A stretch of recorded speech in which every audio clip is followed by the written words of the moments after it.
mismo, entonces ahí voy, permítanme tantito.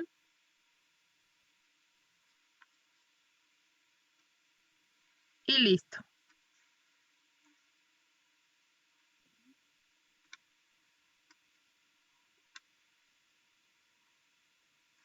Bueno, ahora sí, creo que ya estamos todos juntos. Pedro también, a ver, permítame tantito. Listo. Bueno, recordemos que la sesión pasada, voy a recorrerme un poquito, perdón, no se me vayan a marear, que estamos trabajando este tema de sociedad y participación. Así, esto ya lo vimos, que el día en que cuarentena, estamos entonces en el apartado de la sociedad y el marco jurídico. Empezamos, bueno, el de derechos humanos lo dejé, digamos, pasar de forma general porque ya lo hemos comentado a lo largo del curso sobre su relevancia en términos de la jerarquía normativa. Recordemos que por ser México un país que ha firmado y ratificado una serie de convenios internacionales en relación a derechos humanos ya está incorporado dentro de nuestra constitución política y por ser uno de los, digamos, derechos inherentes por eso, por la, digamos, nuestra condición de humanidad, ¿verdad? Que ahora lo dudo, pero bueno, por nuestra condición de humanidad es inherente y por lo tanto, pues ya está incorporado en todos los instrumentos jurídicos, incluso en la interpretación también eh, de las leyes en general, aplica el principio pro persona, que eso lo hemos comentado en algún otro momento, que es donde se da la máxima cobertura y mayor protección de los derechos fundamentales. En este caso, por ser mexicanos, como les digo, aplican en todos los tratados internacionales que tenemos firmados y bueno, por eso es que digamos, no nos detuvimos ahí con más detalle. Ya vimos esta parte de los pueblos indígenas, fundamentalmente con el convenio OIT 169. Digo, existen otro tipo de convenios, pero el fundamental es este, porque a partir de él se desarrollan otros instrumentos a su vez que, como ya vimos, pues tienen que ver con las evaluaciones de impacto social, evaluación de impacto ambiental y todo este tema en relación a la construcción de proyectos que se dan generalmente en estas zonas, como ya comentamos, que es donde aún se preservan los recursos naturales en mayor estado de integridad, en este caso bosques y agua. Y bueno, pues entonces se ha incorporado, se han generado nuestros nuevos instrumentos y bueno, eh, siendo el OIT el fundamental. Ahorita estamos viendo el acceso a la información de forma general sobre el tema de transparencia y cómo se ha incorporado en los diferentes, en el caso de México, como una política pública con una serie de instituciones encargados, pues eso, de tutelar que se cumpla, que nosotros como ciudadanos tengamos este acceso a la información, pues justo para la toma de decisiones. Vamos a cerrar este apartado y continuaremos con el de consulta y participación pública, viendo que en las diferentes leyes existen títulos relativos a este tema y que a nosotros nos van a aplicar en temas que aunque parecieran lejanos a nosotros, recordemos que al no existir una ley sobre paisaje, tanto las leyes ambientales como las leyes en materia de patrimonio cultural también tendrán un apartado relativo a este punto y que tendremos que ir observando en función de la etapa de proyecto en la que nosotros estemos interviniendo. Bueno, entonces, esto ya lo vimos, que lo comentamos, es este recorrido histórico sobre la incorporación de la política pública, el convenio OIT que ya comentamos, estos dos tipos de evaluaciones que se vuelven fundamentales, como ya les había comentado. Esta presentación se las vamos a subir una vez que acabe el tema para que ustedes la tengan. Recuerden que de esto no hacemos un examen como tal, pero bueno, existe, la idea es que tengan la información y si tuvieran alguna otra pregunta o alguna inquietud, pues ya la podríamos ir encaminando en términos de lectura. Sí, Jenny, dime. Bueno, primero que nada, hola, buenos días. Hola. ¿Esta presentación se va a subir al Classroom o la van a mandar por el Telegram? De las dos formas siempre, Jennifer. En general, todo el material que vamos a ocupar y lo que vamos a ir haciendo de la vinculación jurídica con las estrategias y todo, siempre se las hacemos llegar por diferentes canales, siempre, siempre, siempre, de tal manera que ustedes las tengan eh, en cualquiera de las dos, ¿no? Entonces, tanto en el Classroom como en Telegram. Para algunas cosas incluso teníamos un grupo de Facebook, pero también lo pueden tener a la mano para que ustedes tengan accesible la información. Ok, Bueno, gracias. voy a contar, mande. No, no, gracias. No, a ti. Bueno, entonces habíamos checado esta parte de acceso a la información, donde uno de los temas importantes, bueno, este es el proceso histórico que ha pasado de ser un derecho político hasta ahora constituirse como un derecho humano, es decir, nuevamente el acceso a la información se vuelve algo inherente del cual todos podemos exigir el cumplimiento. Y bueno, una de las cosas, esto sí ya lo hemos comentado, que íbamos a cerrar nada más. ¿Cuáles son las consecuencias de los límites a la transparencia? Bueno, recordemos que es todo un tema de rendición de cuentas, acuérdense, que es para erradicar la corrupción. De lo que se trata es consolidar este modelo que se denomina de democrático, ¿no? O democracia, donde todos participamos. Y bueno, finalmente es como les digo, ¿no? Es un tema de rendición de cuentas, donde nosotros podemos exigirle al gobierno o al Estado en general, con todas sus instituciones, eh, que nos digan en qué se gastan el presupuesto, cuál es la toma de decisiones, estos principios, y como habíamos comentado también en la clase anterior, o a partir de una de las preguntas de sus compañeros, es que si bien es cierto que existe uh, existen asuntos de seguridad nacional, que hay un gran tema que lo va cruzando, que tiene que ver con la discrecionalidad, es decir, que mucho está en función del criterio del que esté tanto en el poder como en estas instituciones para decidir qué hace con la información. Entonces ahí hay un gran problemita con quien esté al frente que decida que es asunto de seguridad nacional, y a veces se reservan temas que deberían de ser eh, totalmente públicos, sobre todo porque recordemos que este tema de transparencia está relacionada con el dinero de todos nosotros, ya sea a través de los impuestos, en fin, pero finalmente pues es en relación a nuestro propio patrimonio como nación, ¿no? Bueno, aquí estos son los temas que se vuelven importantes, que debe de haber ciertos límites a la transparencia, es decir, que debe de haber una regulación de los archivos públicos y su clasificación, es decir, qué es lo que sí es seguridad nacional y no, que sí se puede publicar o no. Por eso les digo que la discrecionalidad es un, es un tema relevante, porque está en función de quién esté al frente, tanto de la institución como de la propia estructura completa del gobierno, en este caso el presidente y todos sus allegados. Uno de los elementos importantes que la información siempre tiene que estar accesible, en este caso a través ahora de los medios digitales, que tiene que estar de forma permanente y actualizada, es decir, parte del tema del acceso a la información y la transparencia es que una vez que se publiquen no pasa así como, bueno, ya hubo cambio de gobierno y entonces se rompe el link y se pierde ese vínculo, y por lo tanto ya no la podemos volver a encontrar nunca la información. Una de las cosas que se está buscando es que esa información siempre a lo largo de la historia esté disponible para quienes incluso hagan estudios eh, asincrónicos, es decir, a lo largo de mucho periodo de tiempo, que la tengan accesible, ¿no? Como un caso como las hemerotecas, ¿no? Que pudiéramos ir a buscar un periódico de hace 30 o hasta 100 años, lo mismo debería de pasar ahora a través de los medios digitales, lo cual es todo un tema, ¿no? También, y que bueno, eso implica que tengamos también la información actualizada y la última, la más reciente.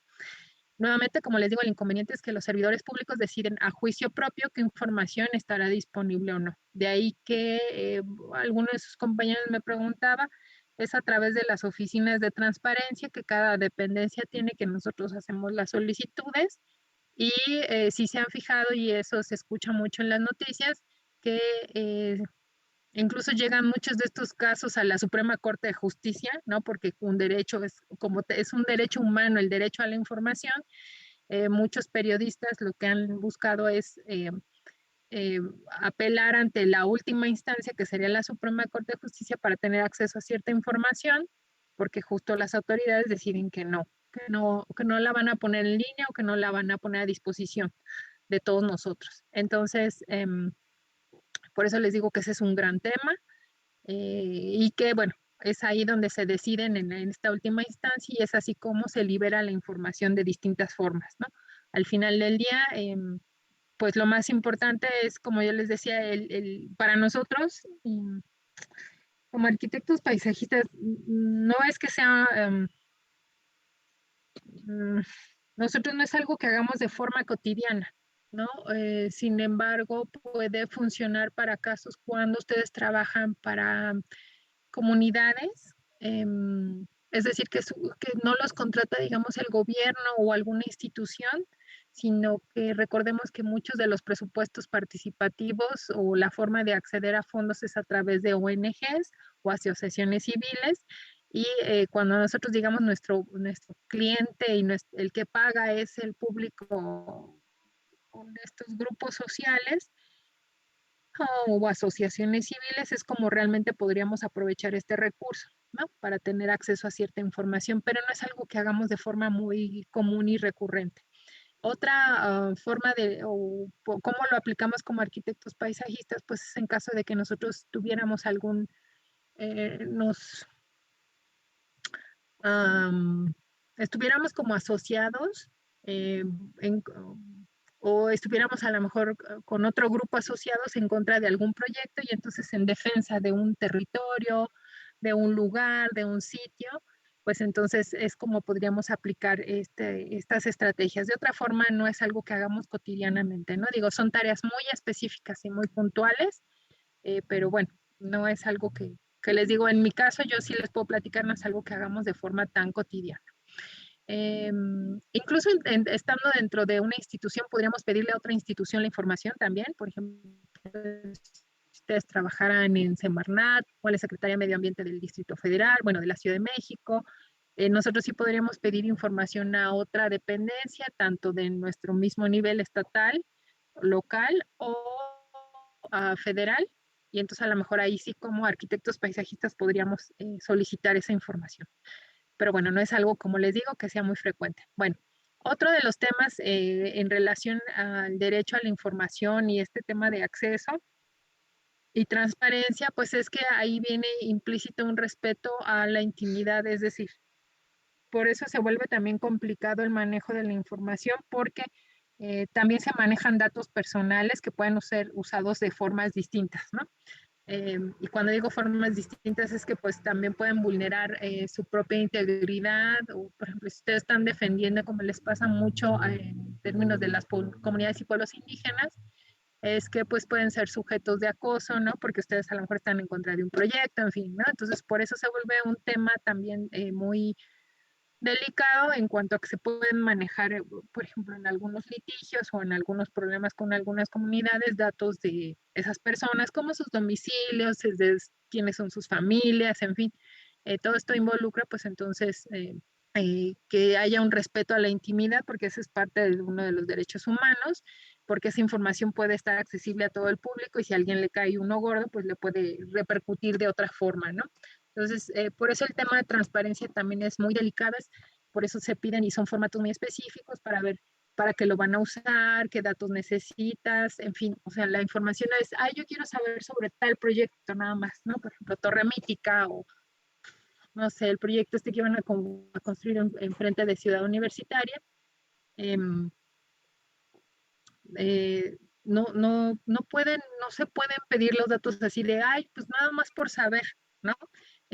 Siempre tiene que haber un objeto, un fin específico para saber por qué lo quieres conocer, si bien es un derecho, eh, sí necesitan tener claro para qué lo necesitas, quién lo necesita y entonces qué tipo de datos son los que nos van a proporcionar en relación a ese proyecto o a cierta circunstancia, ¿no? Entonces, por eso sí también, como les digo, además de que hay cierta información que debe de estar reservada, como lo dijimos, ¿no? Por seguridad nacional, también el que la solicita y los que están involucrados, digamos, en ese proyecto, también se manejan datos personales y por eso es muy delicado. Bueno, por último, otro tema es en relación a la transparencia, es que los poderes legislativo y judicial, así como sus órganos constitucionales, universidades, etcétera, con autonomía establecen reglamentos específicos. Es incluso como el caso de la universidad, también nosotros, yo sí les tengo que comentar, por ejemplo, cuando nosotros ahora que se implementó este sistema de modalidad a distancia, nos piden que también firmemos como una especie de acuerdo de confidencialidad, de que no vamos a hacer mal uso, por ejemplo, de los datos personales de ustedes.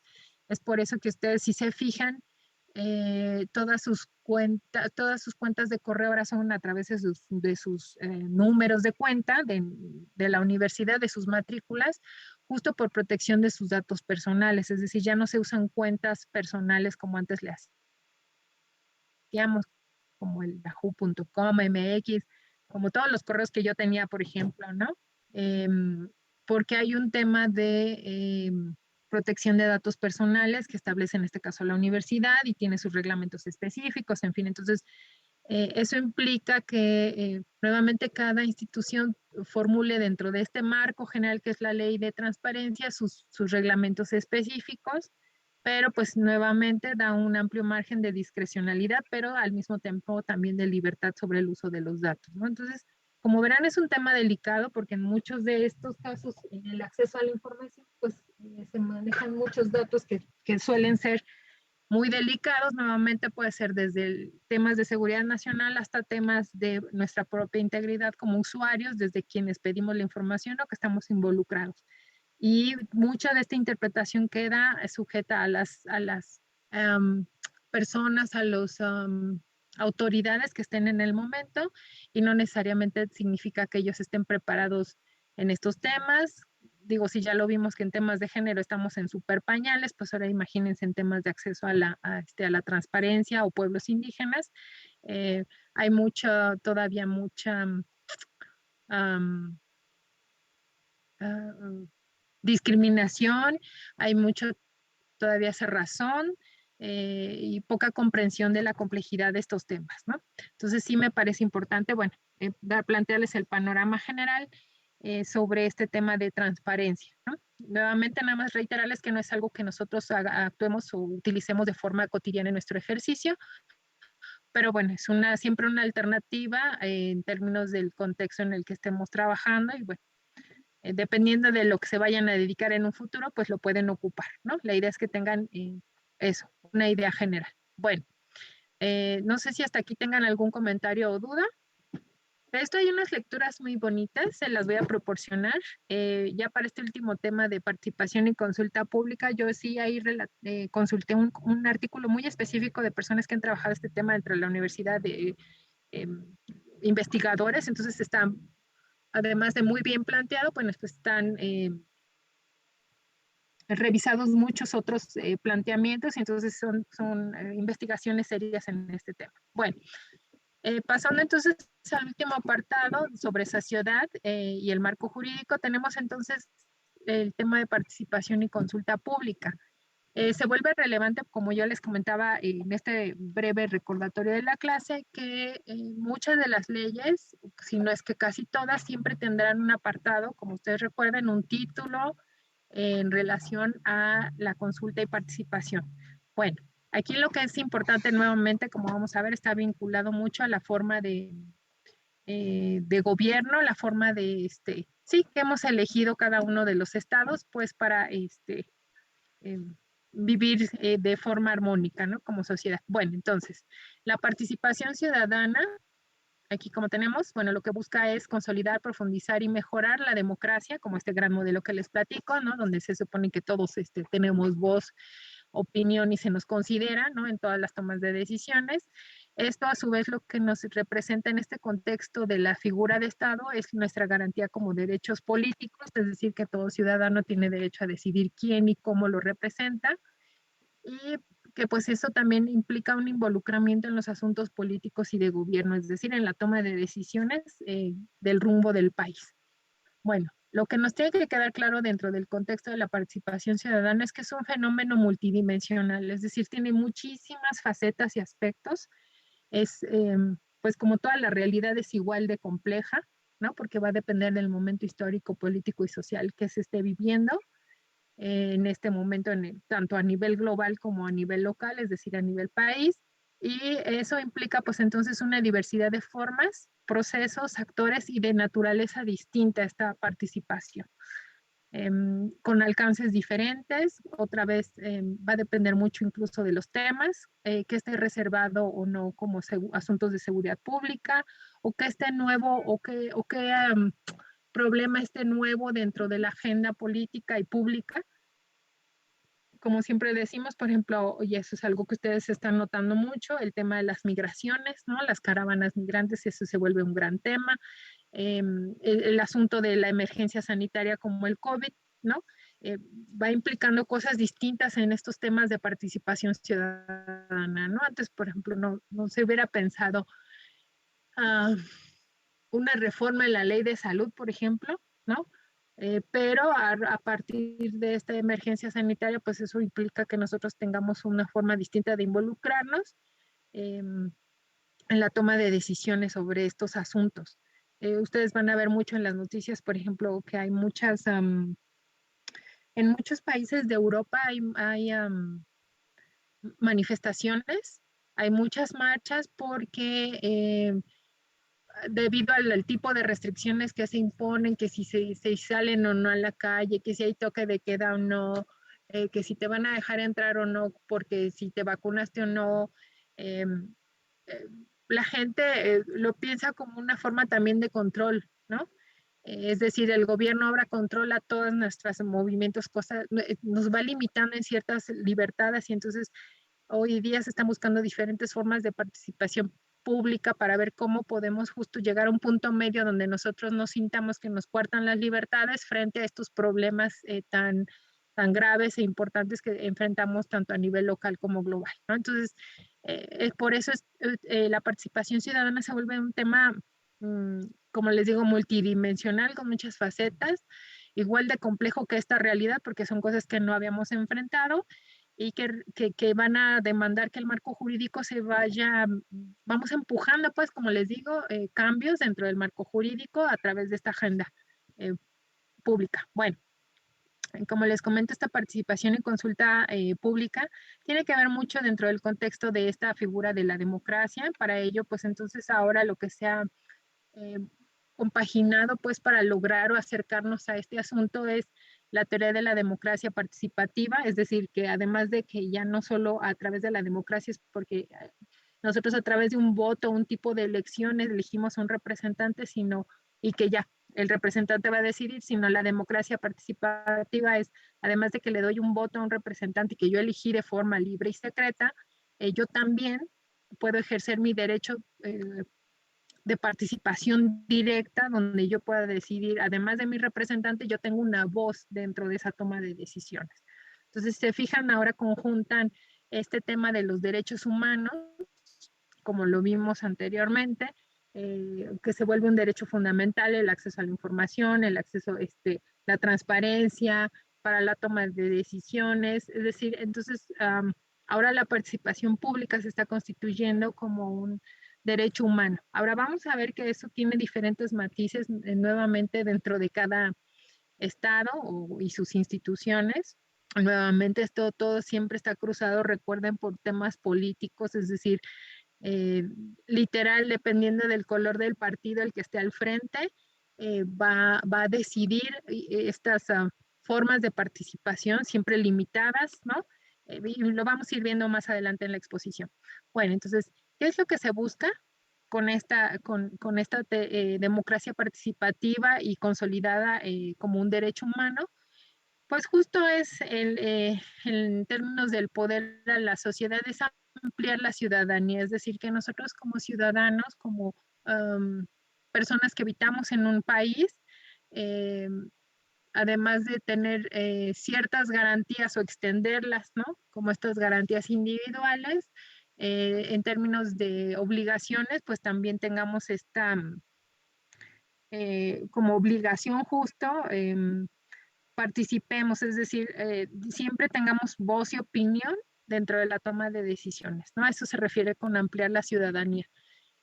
No solo es ahí tengo derecho a la información, sino también se constituye una obligación decir lo que pensamos, ¿no? Para que no digan, ay, es que a mí ni me avisaron y ya votaron porque sí, por ejemplo, ¿no? Es también una obligación participar para la toma de decisiones. Eso que también busca es limitar la dominación de individuos y organizaciones. Bueno, ese sería como el objetivo, así como lo ideal, ¿no? Es decir, que ningún interés predomine sobre otro, sino sea el bien común, ¿no? De lo que se trate a través de consensos y negociaciones siempre. Lo que se busca es regular las relaciones entre individuos, organizaciones y Estado. Bueno, eso es, digamos, algo que en principio el Estado siempre tiene que garantizar, para eso lo tenemos, pero la participación y consulta pública es que cualquiera de nosotros podemos decir, oye, no te pases, ¿no? Así, tanto a las instituciones como al individuo de enfrente o como grupo, ¿no? Organizado. Eh, por la complejidad, como les digo, histórica, social y política del país, nos hemos tenido que ver en esa necesidad de que nosotros también como sociedad seamos un actor más activo, más, ¿cómo quiero decirle? Más proactivo, más, y no solo pasivo, sentadito a ver cómo pasan las cosas, ¿no? Esto implica que se sigan las normas de voluntad popular, es decir, que realmente, como les digo, no sea solo a través de un representante, sino también eh, nosotros impulsemos como un grupo de interés ciertos temas que son de interés de todos los mexicanos, ¿no? Aquí es donde yo, por ejemplo, les podría decir que me decía, ay, Erika, ¿y eso cómo se traduce en nuestro ejercicio cotidiano? ¿No? Porque no le veo caso, ¿no? Pero yo es como cuando les platico que si no hay una legislación en términos de paisaje específica, nosotros sí pudimos impulsar a través de la participación y consulta pública ciertos asuntos en relación al paisaje, sino como una totalidad, por ejemplo, de ciertos sitios o lugares o de ciertas regiones. Nosotros a través de la consulta y la participación pública podemos impulsar ciertas regulaciones en relación al paisaje o al paisaje de un lugar en especial, ¿no? Entonces, ahí es donde yo les digo, ahí sí hay mucho que hacer a través de las leyes que ya existen, eh, otra vez a través de temas de patrimonio o legislación de patrimonio cultural. Ya van a ver que incluso en los instrumentos de planeación se someten siempre a una fase de consulta pública donde nosotros podríamos pedir que se cambien o ciertas normas o se emitan ciertos reglamentos específicos o lineamientos para ciertos lugares, ¿no? Como les digo, puede ser, cuando digo lugares, puede ser desde un área natural protegida, que también los programas de manejo se someten a consulta pública y participación, donde nosotros digamos, oye, no estás considerando el tema del valor escénico. Oye, no estás considerando la existencia de estos pueblos indígenas, en fin. O sea, ahí es donde nosotros tenemos cabida, ¿no? Para impulsar una agenda para la protección del paisaje y su conservación, ¿no? Y cuando digo paisaje no es en términos solo generales, casi siempre tiene que ir más enfocado a ciertos sitios y proyectos para que puedan concretarse de forma inmediata, ¿no? Su origen va entonces, va a estar en función mucho de los procesos electorales, ¿no?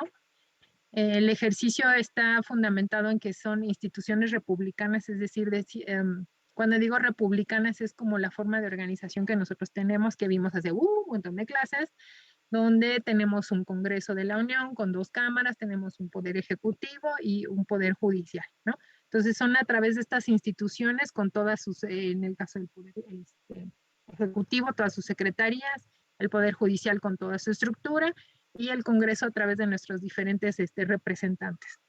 ¿Cuál es la finalidad? Entonces, garantizar y extender los derechos ciudadanos en la esfera política, civil y social, es decir, en todos los aspectos de nuestra vida, ¿no? Al final del día. Aquí por eso viene aquí los conceptos y la fuente.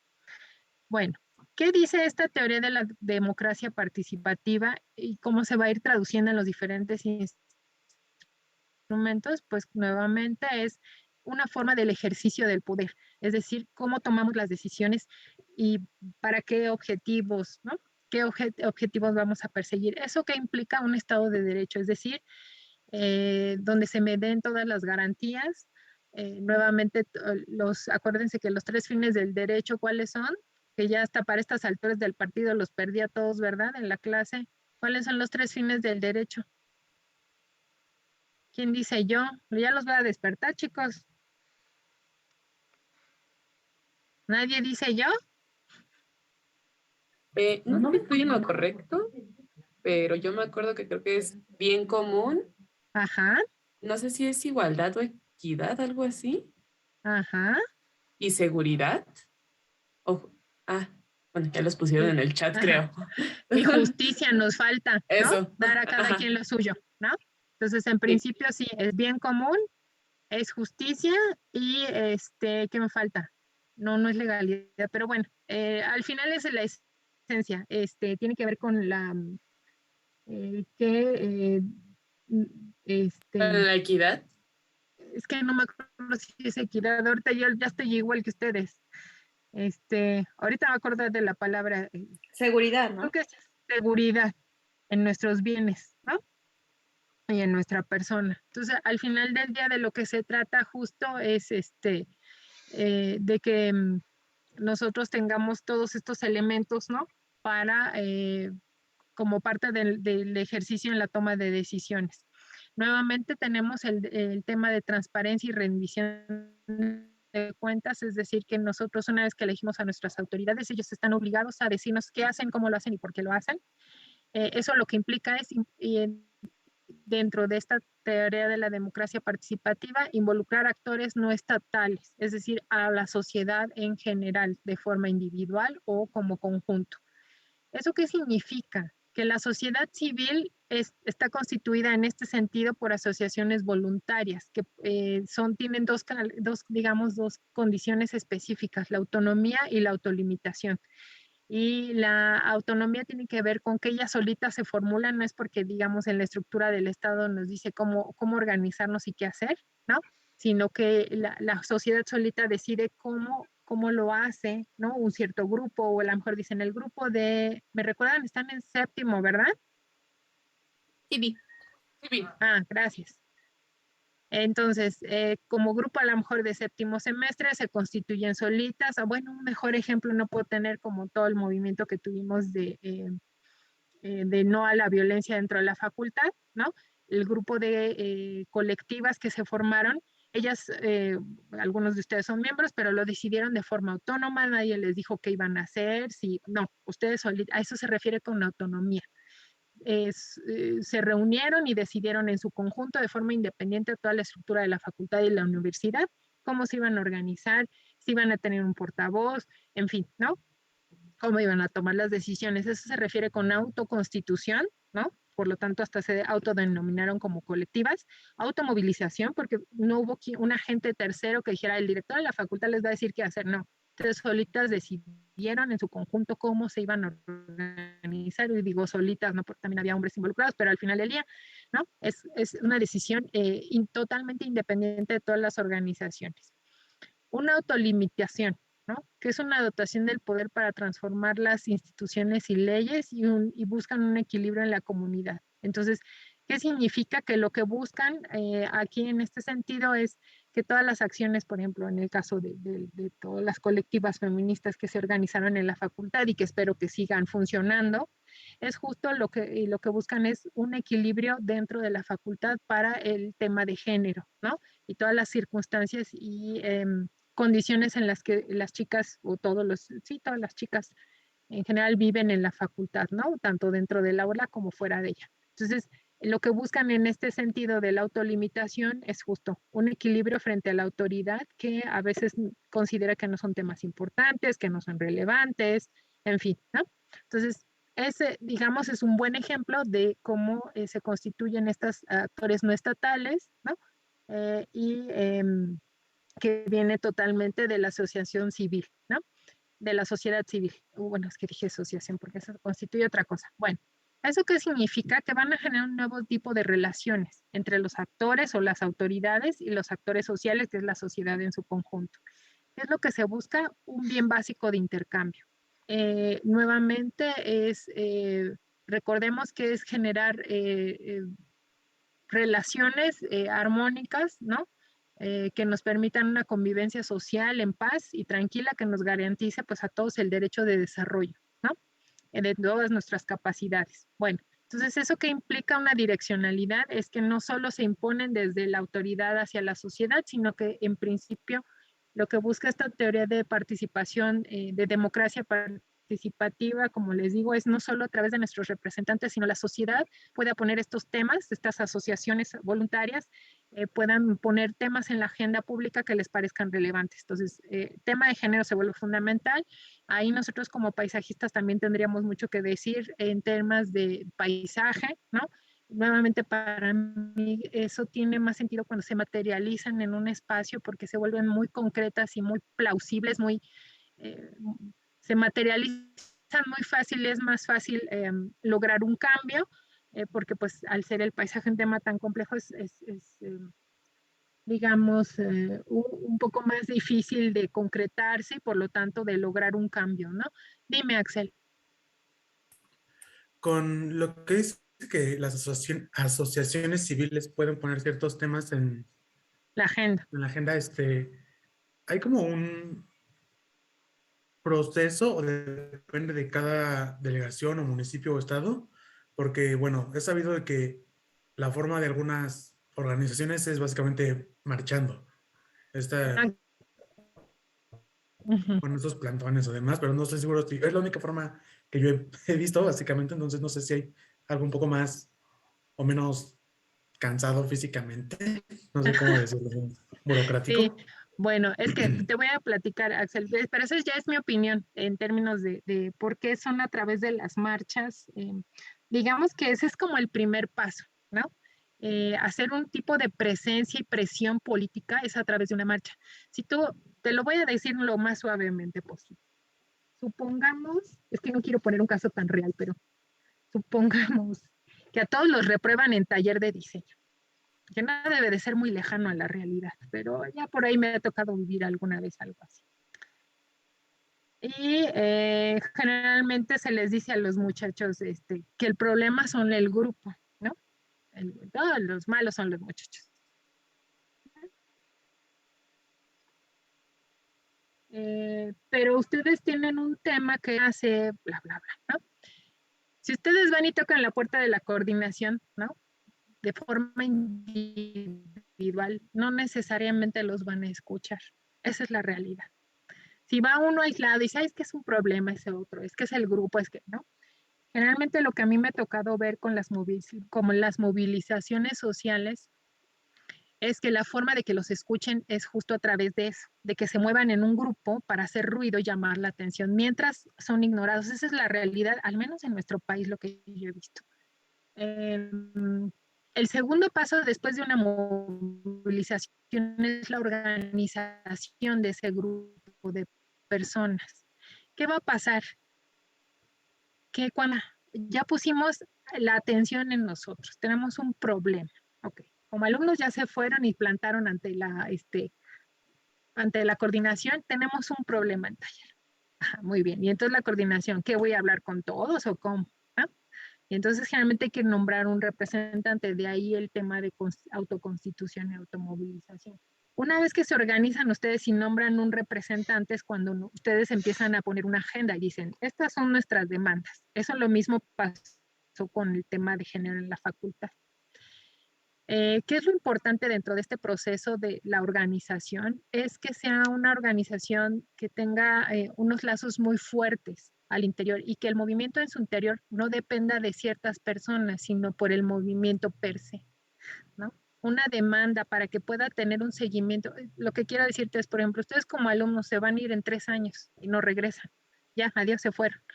Y el movimiento se puede quedar ahí congelado sin que nadie les dé respuesta, por ejemplo. ¿No?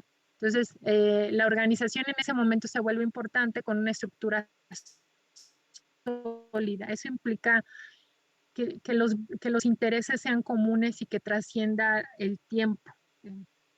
Quiero decir que lo reconozcamos como algo que es tan importante que no depende de las personas, sino de la organización, de ahí que pasen a formar como asociaciones, por ejemplo, de alumnos, ¿no?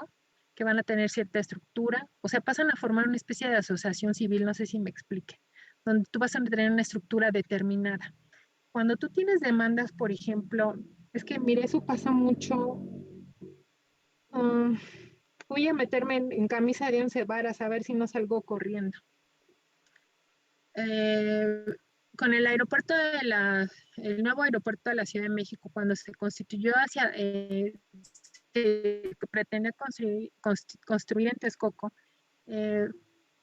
las comunidades de esa región se organizaron porque ellos ya tenían una organización previa, no sé si cómo explicarme, preexistente para las fiestas, por ejemplo.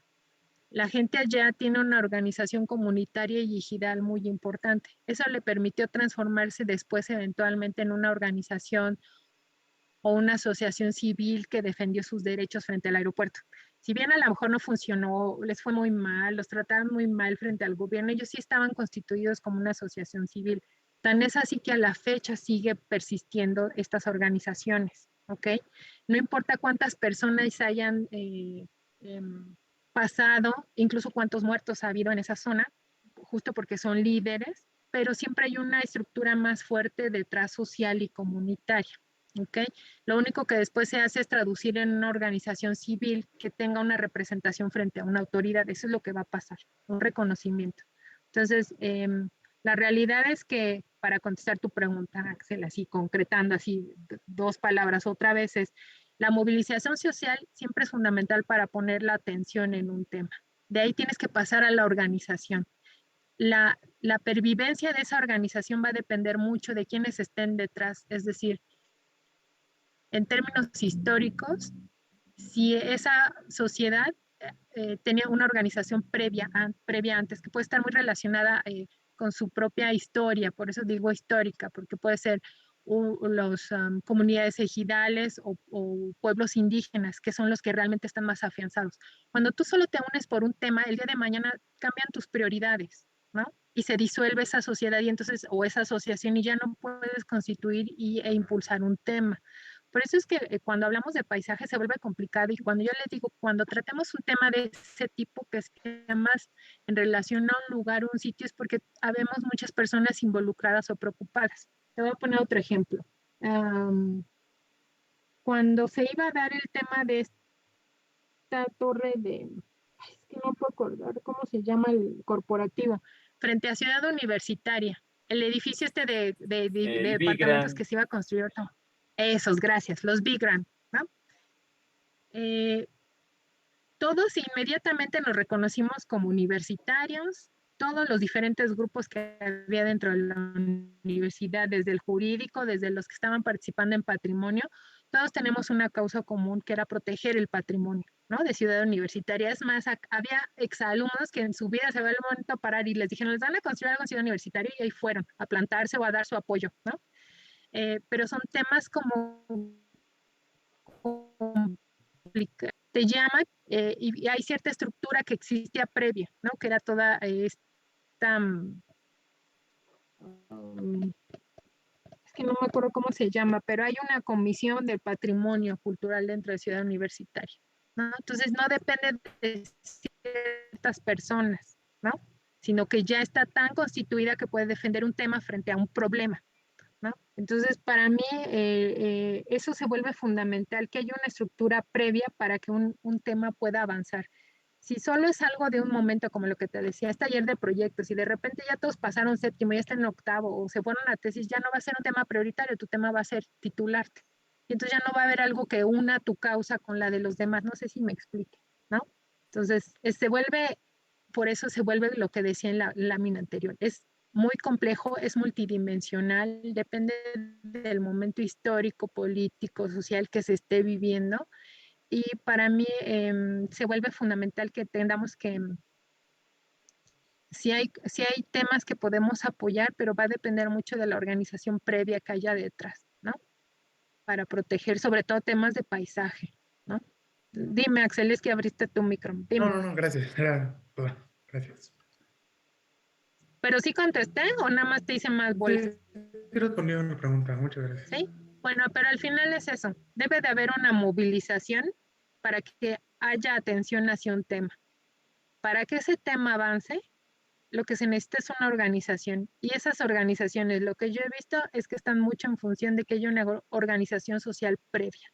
Es decir, cuando tú tienes, como en el caso del patrimonio cultural y ciudad universitario, una comisión especial, que no importa quién pase por ahí, pero existe, ya hay una estructura, ya tiene funciones, ya saben qué hace cada quien. Lo mismo pasa con las comunidades ejidales, ¿no? O con los comuneros, por ejemplo, que ellos ya saben quién es quién dentro del pueblo o la comunidad y van a luchar por una causa, ¿no? Que siempre será la suya. No importa quién pase o quién muera, es tristemente, ¿no? Y por eso les decía, las áreas naturales protegidas o los sitios históricos, eso es lo que funciona, que se vuelven icónicos y para muchas gentes, para muchas personas, se involucran en momentos distintos, pero hay una estructura que permite que avance ese tema en la agenda política, ¿no? Pero no hay de otra, o sea, si hay que hacer ruido, hay que hacerlo, no hay de otra. En este país no te van a hacer caso si no hacer ruido, lo siento mucho. Si vas y tocas la puerta y hablas por las buenas, eso no ha funcionado en este país, tristemente, ¿no? Bueno, en términos de participación entonces ciudadana, nos vamos a encontrar entonces con varios aspectos. Uno, que debe de ser un comportamiento abierto y manifiesto de las personas, es decir, que haya esta acción, que debe ser esta acción libre y de forma voluntaria, es decir, no está organizada por ninguna institución o figura de autoridad, ¿no? Derivada del Estado, que la sociedad civil se constituye y actúa bajo autonomía y autolimitación, que estos son dos aspectos que ya revisamos, y que la idea es incidir en asuntos públicos, pues justo para, con actores estatales desde una perspectiva del interés general, ¿no? Entonces lo que se busca es, como les decía, es equilibrar, ¿no? La balanza en términos de cómo se están tomando las decisiones. Bueno, ahora que les voy a platicar, en relación a esta participación existen, digamos, diferentes formas de relacionarse la sociedad del Estado. La S es sociedad y la E es el Estado. Todo, aquí no me acuerdo si se los puse aquí. Sí, todo esto es de la publicación Fortalecimiento de la Participación Ciudadana y Gobernanza Ambiental para la Sustentabilidad. Esta investigación participó, es que no me acuerdo ahorita, Patricia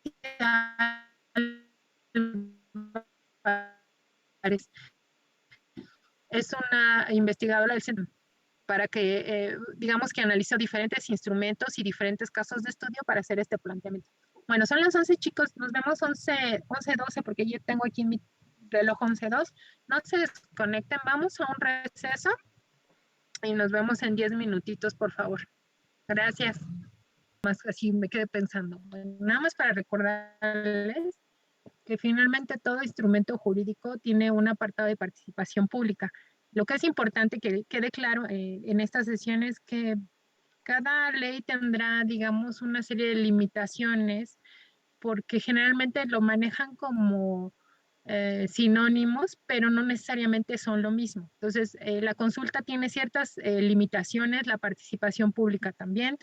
Dependiendo de la ley que estén revisando, cada una tendrá, les permitirá cierto tipo de acciones y se vuelve importante porque depende mucho de dónde ustedes estén parados, es decir, ya sea dentro de un marco institucional, por ejemplo, que trabajaran en alguna secretaría de gobierno y estuvieran en el departamento de proyectos, necesitan tener claro qué instrumentos de participación y consulta pública tienen que poner en acción.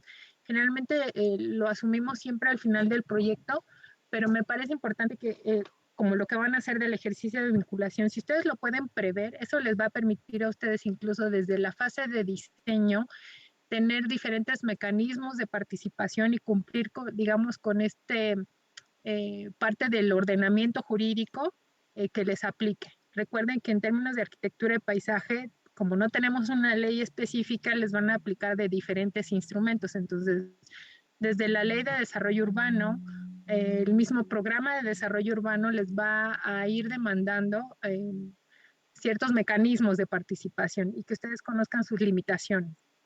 Si ese mismo sitio le aplica la ley ambiental del Distrito Federal, pues tendrá sus propios instrumentos con sus diferentes mecanismos. Entonces, en cada una de ellas tienen que estar conscientes para que a lo mejor desde el proceso de diseño las incluyan y les permite entonces cubrir todos los aspectos que requiere para que su proyecto sea factible en todos los sentidos, ¿no? Bueno, obviamente en la fase de construcción se vuelve fundamental porque si no lo vieron, digamos, en la parte de proyecto, en la parte de construcción es muy importante que lo consideren porque a veces hay que abrir hasta oficinas de atención al público, ¿no? Para atender ciertas inquietudes o dudas o problemas, ¿no? Que se puedan enfrentar en el mismo proceso de construcción, ¿no? Bueno, voy a volver a compartir pantalla para que continuemos entonces con nuestra presentación. Como les comentaba, esto lo saqué con base en esa lectura que citamos, bueno, que está citada en la misma presentación y les podemos proporcionar la propia lectura para que la tengan a la mano. Y ustedes, pues si les nace y quieren saber más sobre el tema, pues la podrán consultar. Bueno, entonces, en este momento es sociedad, es Estado. Obviamente la flechita tiene que ver con el tipo de relación, es decir, desde dónde se establece la relación, ya sea de la sociedad al Estado o del Estado a la sociedad. Si es en las dos, digamos, las flechitas con las dos flechitas en ambas direcciones, es que va de ida y vuelta la relación, es decir, más como de retroalimentación o bidireccional. Se vuelve importante que las flechitas más gruesas es cuando tenemos, digamos, se relaciona con el poder, como ya van viendo, y la flechita con otra rayita que la cruza en perpendicular tiene que ver con los bienes y servicios, que es el bien de base que es el que se va. Cuando dice bien de base de intercambio es cómo se está dando la relación, ya sea por información, que es lo que platicamos antes, si es el poder, es decir, quién va a tomar las decisiones, quienes participan en ese proceso, y si son bienes y servicios es lo que nosotros podemos obtener ya sea de forma material o como pues eso, un servicio o algo que no es tan tangible, pero obtenemos un beneficio al final del día. Bueno, entonces, en lo que importa, en el caso de la información, donde tenemos, digamos, los tres tipos de relación, los ejemplos son los que nos van a interesar en términos de cómo van a aparecer en los diferentes instrumentos jurídicos que nosotros revisemos. Recordemos que tenemos tanto los instrumentos, tenemos los normativos, que son leyes, reglamentos, normas, y tenemos por el otro lado los instrumentos de planeación, que son todos los planes y programas de desarrollo de las diferentes materias que hemos comentado, ¿no? Que pueden ir desde la parte ambiental hasta la parte del patrimonio cultural, ¿no? Perdón, es que me estoy acomodando en mi sillita. Bueno, muy bien. Entonces, en caso de la información que ya vimos que es importante para la toma de decisiones, ¿no? Es decir, que nosotros conozcamos qué, cómo se está haciendo y por qué. Cuando la sociedad informa al Estado, los ejemplos son las consultas no vinculantes. Es decir, que no es obligatorio que se cumplan, que las decisiones que se deriven de esas asambleas o de esas reuniones, el gobierno no está obligado a cumplir con nada de lo que ahí se decida, ¿no? Digamos que ahí es el problema cuando la sociedad es la que da hacia el Estado.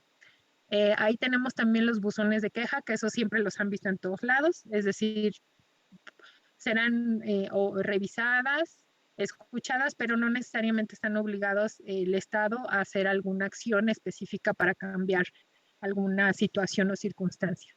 Y también tenemos en este sentido, cuando la sociedad informa al Estado, sí, Axel, lo siento.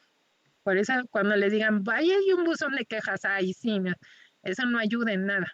Ya veremos que existen, digamos, otro tipo de instrumentos que son los que tendríamos que empezar a exigir. Tenemos encuestas de opinión de usuarios que nuevamente lo que dan es un panorama, nosotros podemos expresar nuestra opinión, pero no necesariamente va a hacerse algo al respecto. Bueno, ¿qué pasa cuando el Estado, la sociedad es informada por el Estado? Es decir, del Estado viene ciertos datos y ciertos datos en general, ¿no? Bueno, los ejemplos más fáciles son las campañas mediáticas estatales. Digo, para eso, por ejemplo, el tema de COVID se ha vuelto un ejemplo muy importante porque pues nos dicen, ay, pues tantos infectados, tantos recuperados, tantas personas muertas, tantos casos activos. Pues sí, ya nos informaron y se acabó. Es todo lo que hay, son los datos oficiales. Aquí entra lo que vimos en el tema anterior, que es la transparencia y acceso a la información gubernamental, cuando la sociedad es informada por el Estado. En principio, a veces se publican las cuentas estatales, se gastó el tal presupuesto, se pone disponible en línea. Otro ejemplo puede ser cuando se publican los programas de desarrollo, ¿no? Que además de que se deben ser decretadas y publicadas para su conocimiento, pues se suben a los portales para que todos tengan acceso, en fin, ¿no? Entonces, a eso se refiere con transparencia y acceso cuando ellos deciden informarte, ¿no? Y tenemos los informes de labores que pueden ser en este caso como los informes presidenciales o los informes que hacen las diferentes instituciones. Eso aplica muy bien, por ejemplo, para el caso de la universidad, por ejemplo, cada año hace su informe como de cuentas y del presupuesto, de acción del presupuesto, es que no me acuerdo hasta el nombre completito. Entonces ellos también, ¿no? Nos publican, nos dice así se gastó, tanto ingresó y esto hicimos, ¿no? Bueno, eso es cuando el Estado o da cierta información hacia la sociedad. Ahora, ¿qué pasa cuando es bidireccional, que se informan mutuamente? Ahí se tienen los ejemplos como los consejos consultivos y las mesas de diálogo. Un ejemplo que ustedes acaban de vivir en la facultad tiene que ver con las mesas de diálogo que se hicieron y que además se transmitieron vía Facebook, ¿no? En tiempo real, las mesas de trabajo que se hicieron con los colectivos, con las colectivas. Los consejos consultivos son importantes porque ahí hay una participación de la sociedad, por ejemplo, que tiene ciertos representantes. Ustedes van a escuchar el consejo consultivo empresarial, los consejos consultivos, por ejemplo, de las áreas naturales protegidas, que esas sí les pueden interesar a ustedes, ¿no? Tenemos los consejos consultivos de los centros históricos, ¿no? Donde hay diferentes representantes de la sociedad que pueden ser desde empresarios, las asociaciones civiles en general, ¿no? Los grupos de comuneros, los grupos de ejidatarios, en fin. Entonces, ahí es cuando realmente tenemos, pero es solo para informar, es un intercambio de datos donde nos sentamos a hablar. Todavía no hay una toma de decisiones, digamos que ese es el siguiente nivel de participación pública, que es cuando implica el poder. Cuando yo hablo de poder es cuando entonces ahora sí se puede tomar una decisión, ¿no? Ok, bueno, entonces, cuando la sociedad, ¿no? Va así la flechita hacia el Estado, sociedad manda el Estado y tiene que ver con hacer. Aquí que tenemos el ejemplo más claro, las elecciones. La sociedad dice yo voto, yo decido, yo quiero, yo, ¿no? Y las otras figuras son las que por ahí escuchan mucho ahora en las noticias, referendo, plebiscito y mandato revocado. Ahí no me voy a meter, porque son temas mucho más complejos, pero justo se organizan, ya tienen una estructura institucional con un presupuesto y una autoridad que hace que cumplir ese mandato o esa tarea, ¿no? Entonces, tenemos estos referendos, plebiscitos y mandatos. Bueno, ¿qué pasa cuando la sociedad es mandada por el Estado? Es decir, el Estado va a emitir ciertas acciones con ciertas decisiones que nos van a implicar a nosotros, la sociedad en general. Son las políticas públicas en general, ¿no? Les voy a poner otro ejemplo muy sencillito que estamos viviendo todos, por ejemplo, la política fiscal, donde todos ustedes, por ejemplo, que aunque no trabajan, no tienen que darse de alta ante Hacienda, justo para, bueno, ellos dicen que es para que no ocupen sus datos en facturas falsas y, ¿no? Este tema de las factureras falsas famosas. Pero al final del día es una política pública que nos está afectando a todos, pero que es un mandato donde dice, o sea, sí o sí lo tienen que hacer, ¿no? Entonces es cuando hay una acción específica que tiene, ¿no? Y que nos afecta en este caso desde el Estado, que impone el Estado hacia toda la sociedad en su conjunto. Bueno, ¿qué pasa cuando la sociedad y el Estado se mandan mutuamente? Que acuérdense que es bidireccional esta última flechita. Tenemos los consejos deliberativos, nuevamente tienen que ver cuando tenemos algunos temas, por ejemplo, como están podría ser, por ejemplo, el tema del agua, donde hay tanto consejos consultivos como consejos deliberativos, ¿no? Sobre la gestión del agua, por ejemplo, en este país, ¿no? Y una figura que a ustedes sí les interesa, sí o sí, para sus proyectos de arquitectura de paisajes son los presupuestos participativos. Entonces, es donde la sociedad, que puede ser desde los vecinos de una cerrada, de una calle, de una colonia, de una unidad habitacional, o, ¿no? Quieren arreglar su edificio, los jardines, las áreas verdes, las luminarias, en fin, ¿no? Y entonces hay un presupuesto participativo donde toda la población vota y tenemos un proveedor de servicios que es donde ustedes entran en juego y dicen, nosotros como empresa proveedora de servicios dada de alta ante el padrón de la Ciudad de México para temas de desarrollo y vivienda o de espacio público, aquí estamos presentes. Entonces ahí ustedes entran en acción con los presupuestos participativos. Porque se decide lo que el Estado dice, aquí tengo un dinero, ya se los informé, pero ustedes deciden cómo se ocupa y a través de una votación se decide. Bueno, ¿qué pasa cuando el bien de intercambio son bienes y servicios? Y aquí tenemos cuando la sociedad provee al Estado, pues son los impuestos, por ejemplo, ¿no? Es decir, yo estoy dando, en este caso, a través de un monetario, ¿no? De forma monetaria, un ingreso al Estado que, bueno, ya lo repartiré como él decide, ¿no? Pero al final del día es la sociedad es la que le va a dar al Estado. ¿Qué pasa cuando la sociedad es provista por el Estado o la sociedad recibe del Estado estos bienes y servicios? Aquí nosotros tenemos una serie de transferencias y subsidios. Aquí, digamos que los que más conocemos nosotros son los subsidios en general, pues a temas de salud, de educación, todos los programas estos sociales de becas, estímulos, ¿no? Todo eso son estos subsidios, ¿no? En general al campo, ¿no? Son una serie de incentivos, pues, para que la gente siga desarrollando ciertas actividades. Y bueno, por último, cuando la sociedad y el Estado se proveen mutuamente, pues entonces aquí es interesante porque tenemos obra con trabajo de los beneficiarios. Por ejemplo, nuevamente hay una cantidad, un presupuesto que se destina y generalmente la mano de obra lo ponen en las comunidades, ya sean ejidales o comunales, perdón, bueno, organizaciones comunales. Son los que proveen generalmente la mano de obra para la construcción de caminos, eh,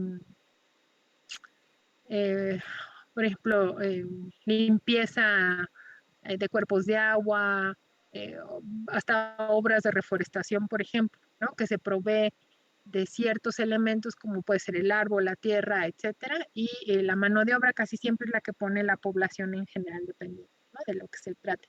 Y tenemos proyectos de coinversión.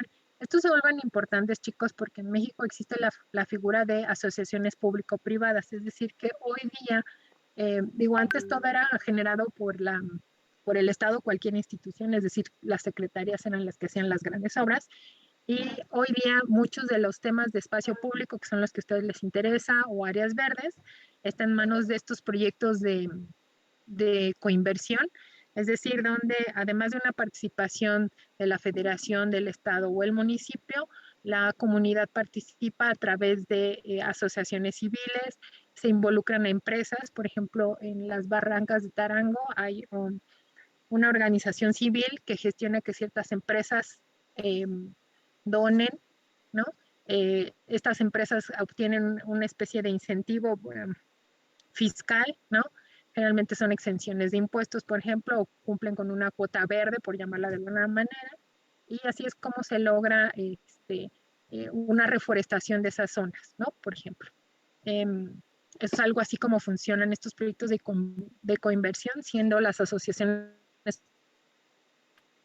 público-privadas, ahora digamos el que hace privado, el público en términos de la organización civil que nosotros tenemos, y el Estado como tal que va a proveer de ciertos elementos y obviamente la estructura institucional para que eh, el dinero fluya y una buena administración de los recursos, en fin, ¿no? Bueno, entonces, como verán, al final del día se vuelve importante que estos esquemas de participación pública, si se fijan, tienen todas estas figuras.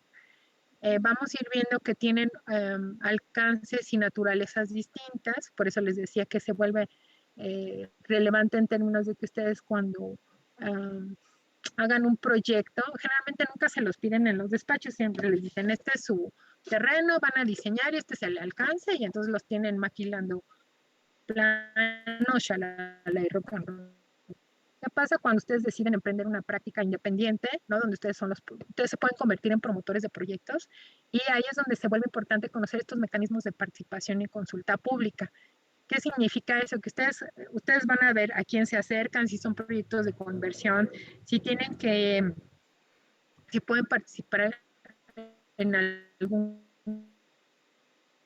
consejo consultivo, eh, o si contactaron al que proyecto se puede financiar, puede ser proyecto de coinversión o puede ser a través de presupuesto participativo. O sea, todos esos esquemas que para ustedes ahorita suenan así como bla, bla, bla, bla, bla, se vuelven importantes cuando ustedes son los promotores, quienes, o sea, no son el despacho de que, ay, les llama por teléfono elegantemente. Usted puede hacer el proyecto, no, hay que trabajar. Yo estoy viendo que, por eso les digo que siempre es así como yo siempre he pensado que en el parque enfrente de la casa se puede hacer algo. Entonces pueden volver promotores, acercarse a esas asociaciones civiles o a los pueblos indígenas o a las comunidades, ¿no? Tanto ejidales como estos comunales, porque entonces es así como dirías, bueno, si entramos a través de los programas de desarrollo agrario, ¿cuáles serían los instrumentos que nos aplican, ¿no?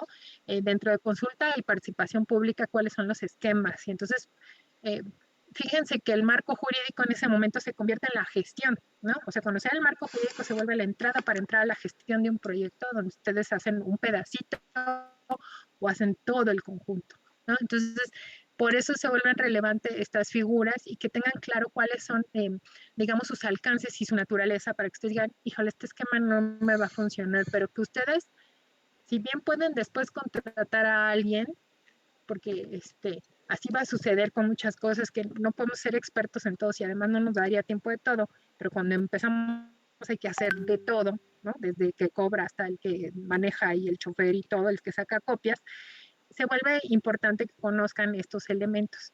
Eso les va a permitir después, en un momento de su vida, decidir en qué fase se quedan de todo este conjunto de la gestión. Pero conocer estos instrumentos se vuelven fundamentales. Bueno, entonces, tenemos que tener claro que vamos a tener pues ciertos elementos, ¿no? Y ciertas, ¿cómo lo diré? Que tenemos que tener en cuenta, tener ciertas consideraciones cuando nos acercamos a estos instrumentos, porque si algo que me escuchan decir todo el tiempo es que está entrecruzada por cuestiones políticas, esa es la realidad. La realidad de esto siempre está cruzado por diferentes intereses y depende de quién tenga el poder y quiénes manejen el poder, es como podemos hacer estas negociaciones y nosotros insertarnos pues para lograr el objetivo que tendría que ser el diseño de estos espacios, ¿no? El diseño cualquiera de sus fases. Bueno, entonces, estos instrumentos de participación pública, entonces tendrán que tener tendremos que evaluar cuáles son sus alcances reales, para que no nos ilusionemos con que ahí vamos y nos contaron una historia y fue otra, ¿no? Hay que conocerlos en ese sentido y tratar de ser lo más crítico y tener los ojos muy abiertitos, así con todas las alertas puestas para saber dónde nos metemos. Y si no, pues mejor no nos metemos en esos asuntos, ¿no? Bueno, entonces los tipos de participación, como les digo, se dividen en alcance y naturaleza. Tenemos algunos instrumentos donde realmente no hay una participación directa. Se simula, se dice, ¿no? Ahorita como vamos a ver. Entonces, hay una manipulación, sí es realidad, ¿no? Y finalmente nada más es para las buenas relaciones, para que relaciones públicas de las autoridades queden bien. Entonces hay que tener mucho cuidado con estos asuntos. De no participación es como una especie de terapia, así de, ay, sí te hago caso, pero a la mera no aguanta, ¿no? Como ahí dice, ¿no? En el caso de la manipulación, son espacios que funcionan para las relaciones públicas de las autoridades. Pues es mi oficina de quejas, pero de ahí a que haga algo hay un mundo de diferencia, ¿no? Ese es un ejemplo. Buzón de quejas. La terapia es, ante una necesidad o demanda, se convoca a participar a las personas, pero solo para expresarse sin que sean tomados en cuenta seriamente, ¿no? Entonces hay que tener mucho cuidado porque pues uno va muy emocionado a una consulta y resulta que ni es vinculante, que la Semarnat, por ejemplo, para ciertos temas no tiene, para los temas indígenas la Semarnat no tiene nada que, no está obligada a cumplir ningún instrumento jurídico, ningún ordenamiento, pero ellos son los que convocan, entonces hay que tener cuidado hasta qué tipo de consultas asistimos, ¿no? ¿Quién las convoca? También hay un alcance que son las simulaciones, el grado de simulación. Hay algunas consultas y esquemas de participación pública que lo que buscan es eso, fingir que se hace, pero tampoco se hace nada. Entonces, ¿qué tenemos aquí? Cuando tenemos solo la información, ¿no? Dice, son acciones para informar a la ciudadana sobre derechos y responsabilidades alternativas, pero solo estás informando. Como yo les dije hace rato, no es la toma de decisiones, ¿no? Entonces también hay que tener cuidado con que solo se nos avise, es que se va a construir la torre mítica. Pues eso no es ni consulta ni nada, nada más me estás dando una serie de datos, pero yo no me estás involucrando. Eso fue lo que le pasó al pueblo que está allá abajo, ahorita no me acuerdo el nombre, ¿no? Bueno, tenemos la consulta, dice acciones para consultar las opiniones de los ciudadanos, ¿no? Vamos a hacer la consulta pública, ay, es que no me quiero meter en la segunda, ¿no? Para ver si a los presidentes, expresidentes, no, ¿cómo era la pregunta? Que si íbamos a actuar sobre todos aquellos responsables de la situación económica de nuestro país, ¿no? Y así de, es una consulta que no es vinculante, es una simulación. Si yo hubiera votado que sí, o hubiera ganado el no, daba lo mismo porque al final del día no va a hacer nada, ¿no? O sea, no es vinculante, no es obligatoria. Nuevamente es una simulación de una acción, pero no se va a hacer nada. Tenemos la cooptación, que es cuando se integran a ciudadanos líderes en espacios colegiados sin mecanismo de rendición de cuentas a sus representados. Perdón, esto pasa mucho, por ejemplo, para el tema de luego de los parques eólicos y estos megaproyectos grandísimos, donde lo que se hace es decirle a los líderes, no, mira, si tú ven a participar aquí,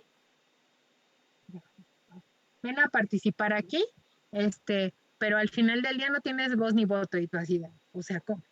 O sea, sí o no soy o qué pasó.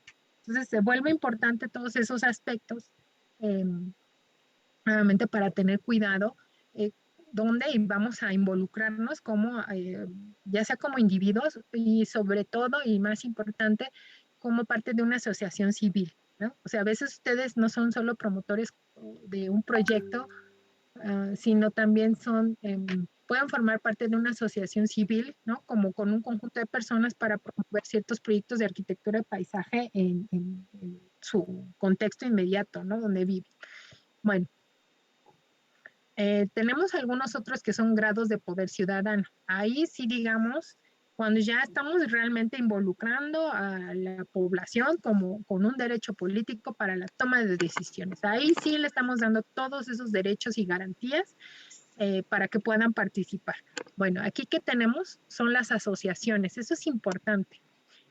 Cuando los gobernantes y ciudadanos acuerdan ciertas responsabilidades compartidas de planeación.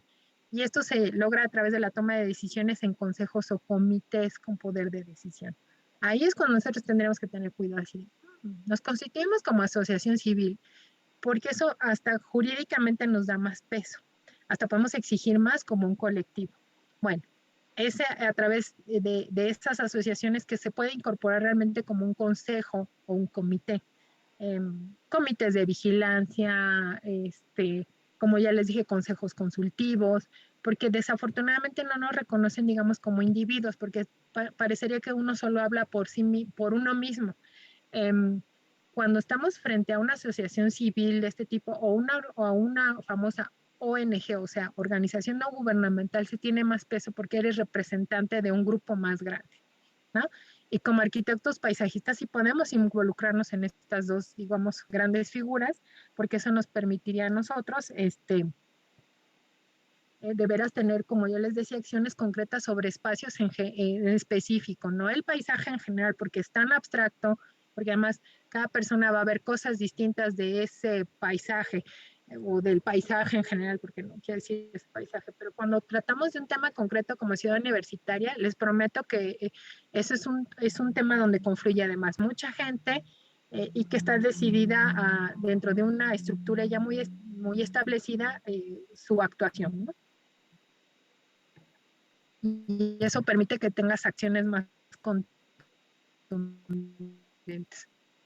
Bueno, tenemos también el tema de las delegaciones, pero aún tienen que negociar entre ellos.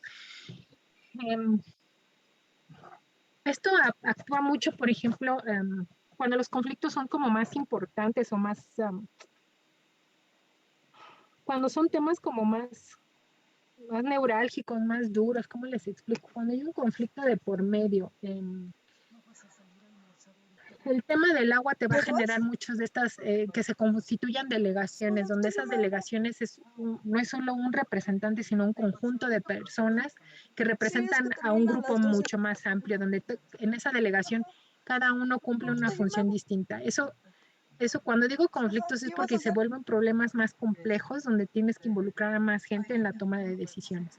Cuando se llegan a esos niveles ya estamos en otra cosa, y por eso les digo que generalmente está mucho en relación a los conflictos frente al uso de un recurso,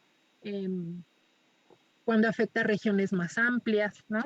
Y entonces en esa delegación hay una representación más amplia de ese grupo o de varios grupos, ¿no? Sociales.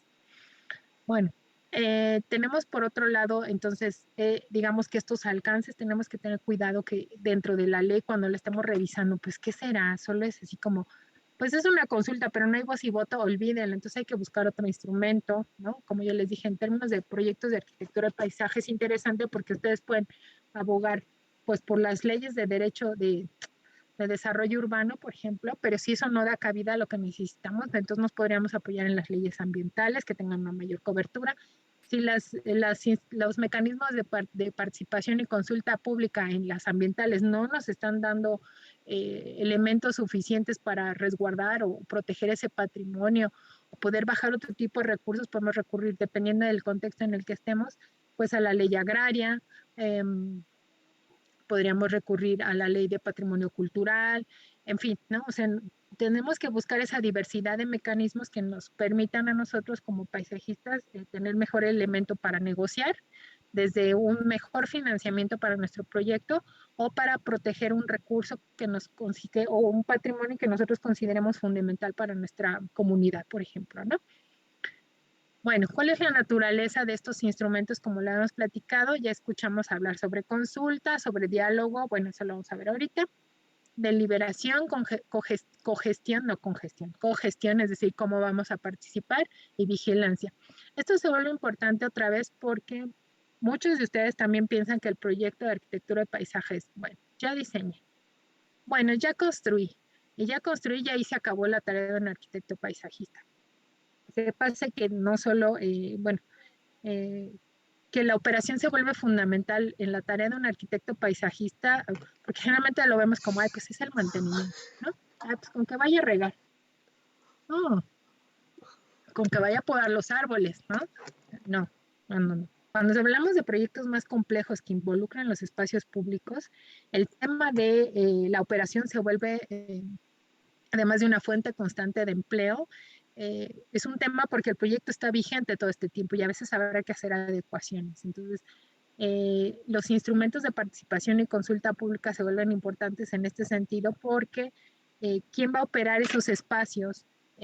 Ustedes no siempre están parados como figura de autoridad, sino muchas veces están dentro de las asociaciones civiles exigiendo el cumplimiento, ¿no? De que vengan desde cortar, regar, remodelar ciertos espacios, readecuarlos para nuevas funciones, en fin, ¿no? O sea, ustedes están ahí haciendo una gestión de ese espacio y vamos a ver que existen otros mecanismos, como se le menciona, el de cogestión. Bueno, entonces, ¿qué pasa con la naturaleza de estos instrumentos? Bueno, tenemos la consulta como tal, que es la que ya hemos platicado. Los participantes opinan sobre temas o problemas a partir de ciertas preguntas formuladas por los funcionarios públicos. Y aquí otra vez, pues nuevamente las respuestas no necesariamente son vinculantes, ¿no? Aquí entran los consejos, las consultas públicas abiertas, no vinculantes. Entonces hay que tener cuidado, como yo les decía. Tenemos algunos consejos consultivos en donde pues sí tienen voz, pero no tienen voto y entonces pues también se vuelve un problema. Tenemos el diálogo como tal, que es cuando hay un intercambio. Tenemos estas mesas de diálogo o foros, por ejemplo, donde hay un intercambio otra vez sobre información, pero desafortunadamente pues tampoco hay a veces este tema que sea vinculante, ¿no? Tenemos la deliberación, que es cuando ahí sí se toman las decisiones, eso es importante. Se toman junto con los funcionarios públicos para definir la gestión, ¿no? La gestión de las instituciones en relación a un espacio o una serie de recursos. Entonces tenemos asambleas, consejos deliberativos, comisiones y órganos de dictaminación. Tenemos también otro tipo de instrumentos de participación que es la cogestión, que ahí sí tenemos nosotros, digamos, un papel importante porque tenemos voz y voto, ¿no? Y además una participación activa, o sea, estamos teniendo una, o sea, es más activa nuestra participación, no sé cómo decirlo, ¿no? No estamos sentaditos, bueno, ya voté, ya decidí, no, también estamos incidiendo directamente de forma activa, haciendo cosas. Tenemos juntas y programas de coinversión, por eso les decía que la operación se vuelve importante porque siempre habrá un presupuesto que esté llegando al espacio que se esté gestionando. Se van a dar cuenta en las áreas naturales protegidas con los programas operativos anuales, es decir, hay un recurso, la gestión de los centros históricos, ¿no? Déjenme pensar en qué otro tipo de espacios, las mismas áreas verdes, ¿no? Y el espacio público en general siempre tiene un presupuesto en el que tendremos que estar de forma permanente actualizando programas y por lo tanto hay una cogestión en la toma de decisiones, ¿no? Es decir, todo el tiempo estamos participando en qué y cómo se va a hacer el mantenimiento de ese lugar, ¿no? Y con operación me refiero a todos los aspectos. Y por último, bueno, pues el tema de la vigilancia, es decir, a veces ahí solo estamos como observadores en términos de ver que se esté dando el cumplimiento de todo. Ahí es a través de una especie de supervisión y fiscalización de cómo se ocupan los recursos, tanto materiales como humanos. Y bueno, ahí se realiza a través de contralorías, en este caso sociales, por eso les decía que las organizaciones, las organizaciones sociales se tienen que constituir en asociaciones civiles consolidadas con una estructura para que nosotros podamos formar parte de estos comités de vigilancia o de estas contralorías, porque además representamos a un grupo más amplio, y obviamente pues el aval ciudadano, ¿no? Nuevamente a través de asociaciones civiles, asociaciones de vecinos, etcétera, ¿no? Bueno, esperen tantito. ¿Eso qué implica entonces? La participación ciudadana como un derecho humano. Otra vez, es inherente a mi naturaleza, bueno, a la naturaleza de todos nosotros, eso quiere decir, y además de un derecho, como tal, es una obligación. Es decir, yo no puedo estar sentada y decir, bueno, yo ya voté, ya hice, gracias por participar y me siento a ver qué pasa, ¿no? Nos está impulsando a un activismo social, y cuando digo social es porque siempre tiene que ser colectivo, de forma conjunta, porque va a representar un bien común para todos nosotros. Se busca de equilibrar justo la acción del Estado, ¿no? Es decir, como dicen, ni tanto que queme al santo, ni tanto que no lo alumbre, ¿no? Al final del día siempre es un contrapeso la sociedad, no solo a través de nuestros representantes nuevamente, como los elegimos de voto directo en una elección, sino también nuestra acción cotidiana y pedir la rendición de cuentas. Entonces, ¿eso que implica? Uno, la inclusión o cuotas de participación, es decir, que siempre hay un porcentaje de la población que esté representado en estos esquemas ya sea de comités, consejos consultivos, juntas, en fin, ¿no? Asociaciones. Lo que se busca es un esquema de igualdad y no discriminación. Recordemos que existen grupos vulnerables, que existen minorías que tienen que ser representadas, de ahí que haya una igualdad, ¿no? De condiciones. Y que bueno, eso implicará que nosotros en nuestros proyectos también tengamos todos estos esquemas planteados de igualdad y no discriminación, que va desde las cuestiones de género, diferentes discapacidades auditivas, motoras o de capacidades diferentes, como lo quieran denominar. Implica que haya una corresponsabilidad en la toma de decisiones. Nuevamente, no es yo me siento a ver qué pasa, es no, yo necesito participar de forma activa para que esto se cumpla, donde yo también, si tomé una buena decisión, a todos nos va a ir bien, pero si también no la tomé, hagamos las adecuaciones y cambios necesarios, porque además también en el tiempo pueden cambiar las situaciones y las circunstancias. Por lo tanto, entonces no puedo decir que solo es tarea del Estado, sino también de nosotros. Por eso se habla mucho de esta teoría de la democracia participativa, ¿no? La horizontalidad, que lo que se busca que es que todos tengamos los mismos derechos de participación, que haya una autonomía, es decir, que haya una opinión y decisión libre en todos estos procesos de consulta y participación, que haya una transparencia, nuevamente refiriéndonos a todo lo que vimos la sesión pasada sobre esta rendición de cuentas, que todas las instituciones públicas justo haya, además de la información necesaria para la toma de decisiones, que siempre tengamos accesible a todos los ciudadanos, como les digo, tanto de forma individual, pero sobre todo de forma colectiva para que realmente sea representativo de todos nosotros, que la información sea pública y accesible, obviamente siempre con estos temas de restricción de datos por todo lo que ya platicamos, tanto de seguridad nacional como de integridad personal de los involucrados. Y nuevamente para terminar pues la rendición de cuentas, ¿no? Es decir, los promotores y facilitadores que informen a todos el público en general sobre los resultados y que nos expliquen las decisiones, ¿no? Bueno, con esto estaríamos cerrando. No sé si hasta aquí tengan una duda o comentario.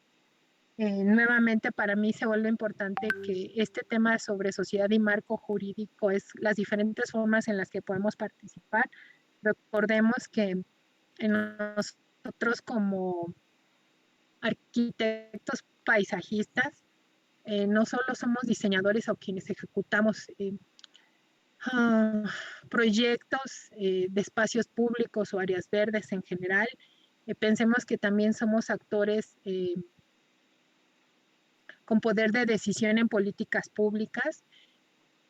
Si conocemos estos mecanismos en los diferentes instrumentos y ordenamientos jurídicos, tanto normativos como de planeación, nos permitirá a nosotros hacer una mejor toma de decisiones, ya sea como parte de una asociación civil que está demandando la mejora de un espacio, la conservación de un espacio o de cierto patrimonio, como aquellos que somos los que diseñamos, pues para que también consideremos todos estos elementos y involucremos a la población no solo como usuarios de, bueno, ya vinieron tantos y hacen esto, ¿no? Porque es generalmente lo que hacemos, sino en el mismo proceso de diseño y en la factibilidad jurídica sepamos si tenemos que conformar, a qué asociaciones civiles nos tenemos que acercar, si tenemos que organizar o buzones de queja o consejos consultivos para el diseño per se, ¿no? De estos espacios. Entonces, véanse que, por eso cuando dimos la primera clase, que les dije que podemos juntar derecho y paisaje y gestión, es porque van de la mano.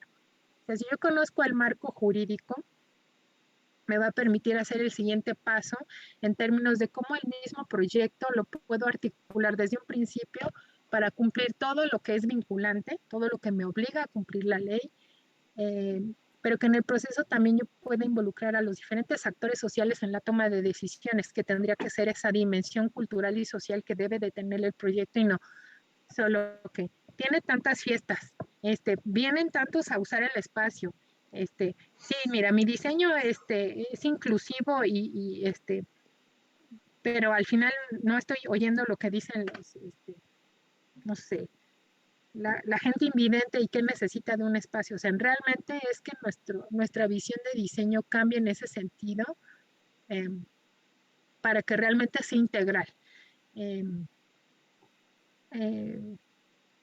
Sí, eso me gustaría decirles en relación a este tema de sociedad y el marco jurídico.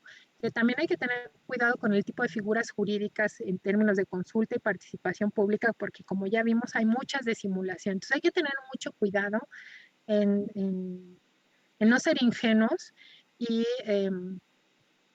tener así que los ojitos bien abiertos y las alertas prendidas para saber en dónde nos estamos metiendo, qué tan conveniente es para el proyecto o no, pues que siempre al final del día se tomen, digamos, las mejores decisiones. En todos estos instrumentos son de mucha utilidad, como les comento, al final del día para la parte de operación, donde creo que poco hemos explorado porque pensamos que solo se nos va a dar el tema del proyecto y cortan el listón de la obra y adiós, chau, bye, cuando en realidad después de todo eso hay una gestión, un seguimiento que se le tiene que dar a toda la operación de ese proyecto. Ya verán que aquellos que decidan participar, por ejemplo, en empresas privadas, en grandes grupos hoteleros, por ejemplo, se van a dar cuenta que la operación se vuelve fundamental y conocer los diferentes mecanismos de consulta y participación pública van a hacer que sus proyectos sean compatibles con el entorno. Y el entorno no solo me refiero a los aspectos ambientales, sino también sociales y culturales. Los grandes proyectos que nos enseñan en arquitectura de paisaje como ecoturismo, desarrollo rural y esas cosas así sustentables, todas muy monas, se tiene que fundamentar en conocer estos mecanismos y sobre todo pues no ser ingenuos en algunas cosas. Pero eso lo hacemos, si se fijan, si lo hacemos a través del marco jurídico y con un punto de vista crítico nos va a permitir tomar siempre mejores decisiones e incluso hasta rechazar proyectos. Entonces, vean la utilidad de esto que les acabo de soltar, así todos se vean de vómita, guácala, no entendí, no quiero. Tiene que ver más con realmente cuando salgan a ejercer y lo van a vivir de forma cotidiana. Y sobre todo si se acercan al mundo de la supervisión de obra, que seguramente todos tendrán que pasar por ahí, porque eso es parte fundamental pues para que ustedes eventualmente se vuelvan gestores y promotores de proyectos. No sé si hasta aquí tengan alguna duda o comentario, o sea, ni sufran porque de esto no va a haber examen, pero se vuelve importante porque cuando analicemos el marco jurídico de cada uno de sus proyectos, podemos pensar en función de sus preguntas, qué es lo que ustedes necesiten, y se puede valorar este aspecto de la participación y consulta pública. Entonces, ¿qué pasó? ¿Alguna pregunta, duda o comentario? ¿Todo clarísimo? Tengo una. Dígame, Jenny, y luego Fernanda. Sí, en la tablita que nos mostraste de tipo de participación, tengo entendido que en la de alcance, bueno, el objetivo como en general es como literal el alcanzar algo, ¿no? O sea, como el tener eso. Pero en la de naturaleza no me quedó muy claro, o sea, porque es como de naturaleza. O sea, entiendo que el de alcance va sobre de algo o a un punto, Un pero objetivo. ¿y el de naturaleza a qué va? Es que ¿Cuál solo es?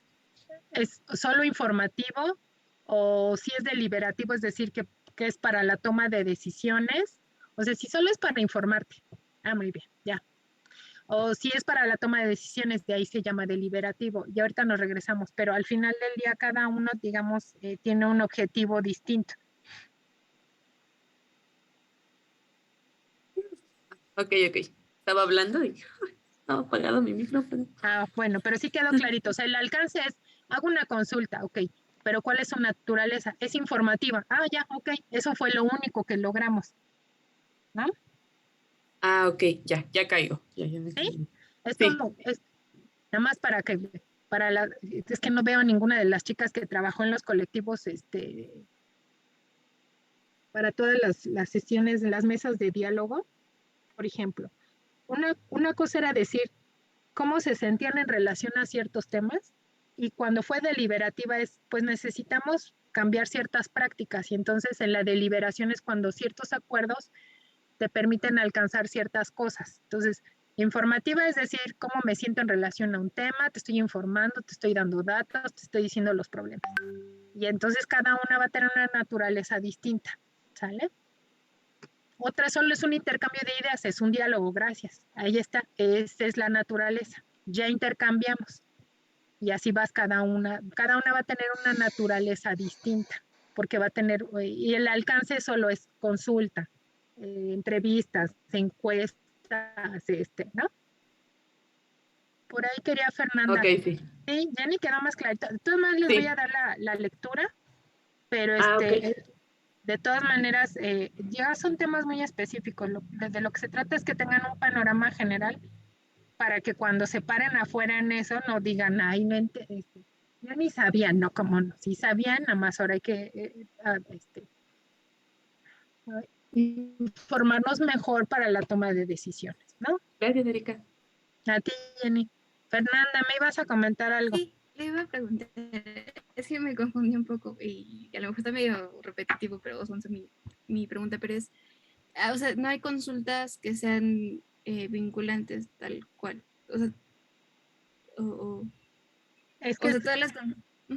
es que eso va a depender del marco jurídico en el que se sustente. Okay. Hasta ahorita, donde yo sé, las consultas en general en este país no son vinculantes, es decir, no obligan al Estado a hacer lo que la gente decida. Si te fijas, por eso ahora, y ese es el mejor ejemplo, el mandato de revocación tiene un marco jurídico distinto, porque ahí si te fijas, hasta el INE lo están obligando a cumplir con ese mandato que ya está hasta en la Constitución. Entonces, ahí sí es vinculante, ¿sale? Pero tiene otra figura, se llama diferente. Entonces, de inicio, ahorita, cualquier consulta pública que se hace no es vinculante.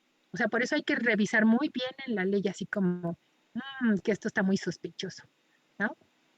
Van a escucharnos, van a escuchar la inquietud. Si abren un buzón es así de gracias, me van a escuchar, pero de ahí a que hagan algo es distinto. Por eso, cuando me preguntaba Axel, son muchas las movilizaciones sociales, porque al no ser vinculantes estos instrumentos, esto dices, ¿y cómo lo meto en la agenda si no me estás haciendo caso mediante lo que ya existe? ¿Vale? Entonces, de inicio, consultas no son vinculantes. Gracias. ¿Listo? Sí. A ti, Fernanda. Pero es para eso hay que revisar la ley. ¿Alguien más que tenga pregunta, duda, comentario? ¿Quiera salir corriendo? Bueno, todos, ¿no? Porque ya tienen clase, pero algo más que quieran, porque este tema lo vamos a cerrar ya. ¿No? ¿Todo muy bien? ¿O todos se durmieron? Es que como todos tienen su camarita apagada, seguro están hasta con la babita así. Y yo aquí bien, gracias. Bueno, si no tienen más, porque además ya se vino la hora, chicos, pues ya los dejo ir para que descansen, aunque sea 2 segundos antes de entrar a su siguiente clase. Sí, yo sé que es triste, Mafer, pero la realidad es que tenemos que estar conscientes de qué es lo que ya existe y lo que jurídicamente está vigente. Eso nos va a dar margen para la toma de decisiones. Por eso la clave está en las asociaciones civiles y las organizaciones no gubernamentales, en la forma en que los colectivos, cuando digo colectivos, los diferentes grupos estén organizados en una buena estructura, significa que la causa se va a llegar hasta el final. Y hasta el final es lograr los cambios que se necesiten. Por eso es que hoy no podemos hablar de una ley de paisaje, porque desafortunadamente nuestra sociedad de arquitectos paisajistas, aunque tiene una buena estructura y digamos un comité y todo organizado, no tiene voz y voto porque no es un tema de interés general. Pareciera que todos es áreas verdes, espacios públicos, ¿no? Entonces, es importante tener una representación colectiva. Eso es lo que va a hacer el cambio. Y ese es el ojo para todos los que participan en estos temas de género y les interesa. O para aquellos que quieren hacer cambios en términos sociales en su comunidad. Si hay una estructura social, una organización social previa, eso fortalece cualquier movimiento. No es gratuito que en Texcoco se logren ciertas cosas o se hayan logrado detener ciertos proyectos. Es por la fortaleza que tienen a nivel social, pero es porque eso es histórico. Cuando solo nos une una causa en el momento, es muy fácil que se desactive y se desarticule. Exacto. Ni siquiera la SAMP es apoyada por el colegio. Pues claro, porque son la competencia y entonces están peleando, están ahí jaloneando porque a ver quién diseña los jardines en vez de pensar que la causa justa es una ciudad más equitativa. O sea, si nosotros nos uniéramos con los urbanistas, los arquitectos y los arquitectos paisajistas, les prometo que cambiaríamos las cosas. Pero son agendas distintas, no sé si me explico, cada uno tiene objetivos diferentes.